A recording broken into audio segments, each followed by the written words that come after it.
Well, joining me now, legendary Kiss frontman Gene Simmons, who's just announced dates for one final world tour, legendary former talk show host, ex-mayor of Cincinnati, and current TV icon, because that never gets taken away, Jerry Springer. Well, welcome to both of you.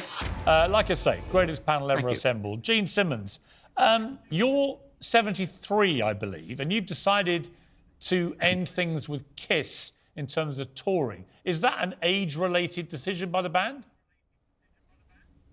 Well, yes, it is. You know, part and parcel of being around for 50 years, longer than you've been alive, young man. Not quite. We've been touring since the last century, literally speaking. And at a certain point, pride, self-respect, and everything says, get off the stage. So at 73 years of age right now, still have hair, much more on my back, unfortunately, the physicality just gets in the way. I mean, we're not blues performers. We don't stand still and just strum acoustic guitar. I wear dragon boots that have the weight of a bowling ball, about 40 pounds in all. I've got a Spitfire flying through the air. At a certain point, self-respect says, be grateful, thankful, and get off the stage and let somebody else. And do you think, Gene, should the same logic apply to presidents? I mean, is Biden, he's already 80. He'd be 86 if he was to run again and win. And he's already showing signs of what many people think of first onset of dementia. Should he be able to run as president at this age? No, I don't think so. And that doesn't mean that I agree or don't agree with the politics. Politics aside, there should be a test to find out if somebody has their wits about them, number one. You're talking about the most powerful person on earth, and also to find out whether or not somebody is absolutely nuts.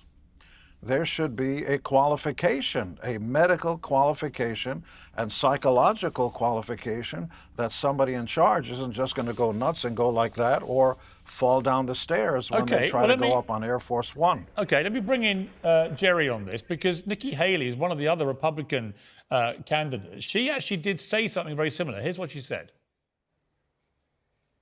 In the America I see, the permanent politician will finally retire.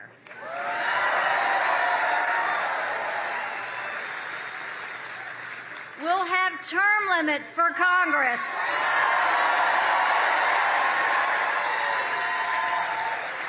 And mandatory mental competency tests for politicians over 75 years old.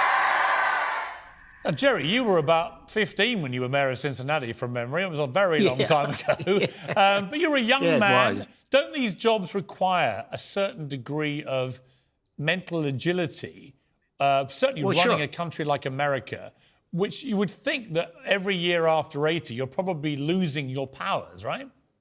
Well, first of all, if we had a mental acuity test for people who are going to be president, we never would have had Trump. There are a whole bunch of other people that aren't older, so that issue I put aside. Biden is an exceptional case. Now, we can discuss whether he's too old to be president, but the fact of the matter is, the only person that actually knows that for a fact is the person or persons who examined him. Everyone else just has an opinion. He's being tested whether or not he has those facilities. Now the question is, when I look at the evidence, this man in 2.5 years has accomplished more than any American president since Franklin Roosevelt, with the possible exception of Lyndon Johnson on domestic policies. Now, a lot of people don't like what he's done, but when you take a look at the things that he's accomplished, this is not a man with dementia. Lowering health care and drug costs, the Inflation Reduction Act. He's done these wonderful things. Why are we questioning that? Listen, I understand as a Democrat you think they're all wonderful. A lot of Republicans think he's done a series of terrible things. But there's no doubt the midterm election results, for example, were in some way a validation of Biden's presidency so far. It was a lot better than people thought might happen. My question really is, when you see him do that clip this week, where he talks about him taking off the top of his head to see if he has a brain, and mumbling and stumbling through that thing. Trying to make a silly comment. But he wasn't really joking. He wasn't even thinking. Laughing when he said it. He just looked completely out of it. No, he started a joke and halfway through it realized this thing is falling flat. Trust me, I've been there. So that's... here's Jerry, what look, I think. Jerry, how old are you now, if you don't mind me asking? I'm 79. Right, and you've never stopped working. I don't think you'll ever stop working, right?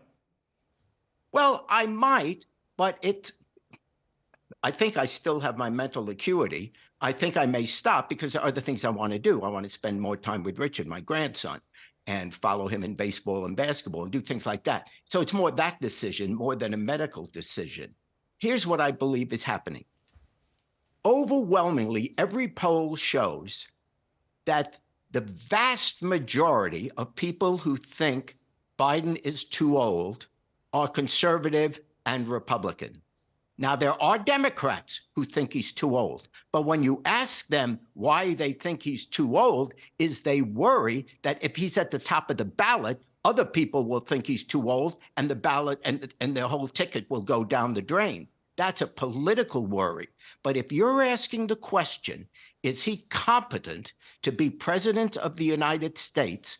There is absolutely no evidence on his record so far that he is not competent to lead this country. I can see Gene wanting to get back in here. Gene? Sorry.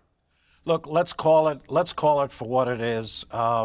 I'm on both sides of the fence about all sorts of political issues, so you can't call me a rabid Democrat or conservative or liberal or any of that. You know, I'm everybody's worst enemy because I simply vote on the issues. But let's call it the way it is. The masses, I don't believe for a second, vote on political platform. They wouldn't be able to explain to you anything. It is invariably and intrinsically, and other big words like gymnasium, the cult of personality. When people saw Nixon with his 5 o'clock shadow before any of you were born, it was a TV debate between Kennedy and Nixon, and he had the 5 o'clock shadow. Nobody remembers what they stood for or who was a Democrat. They just didn't like that guy who looked like, Uncle Joe, who was drinking a little too much. He just didn't look so. So when people watch Mr. Trump, who we both know, they have their perception. And when people watch Mr. Biden,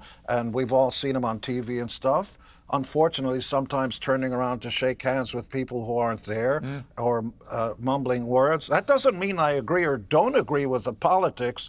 People will judge this following political battle based on personality. I have not met regular people who've been able to explain to me what the different political platforms are. So I believe Mr. Biden is in deep trouble. I just want to say one last thing very quickly.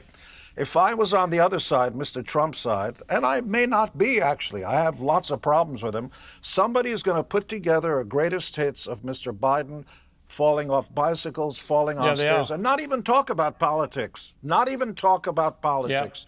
And that person will win. I would think actually, can you Jerry, imagine? But can you imagine the video on Trump? Jerry, let me just say to you, I think the bigger problem, Jerry, for Democrats, I think, is not really Trump, who remains the bogeyman that may get out the Democrat vote, actually, as it happened last time. So that might be the worst scenario for the Republicans if Trump does win the nomination.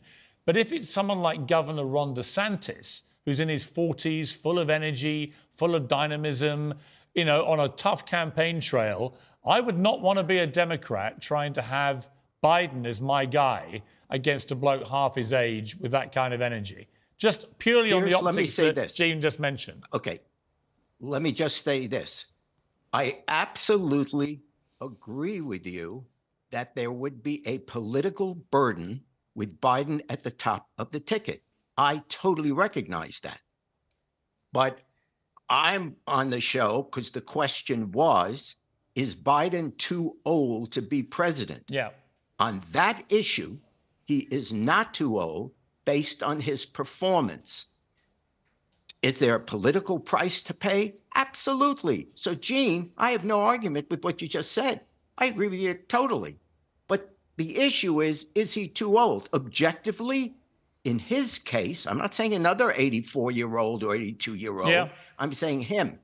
I'm saying objectively. Well, I know people, I've got to say, other than you two, who burst with radiant vitality and youthful dynamism, I know people like Dame Joan Collins, who's nearly 90 and is like a 50-year-old.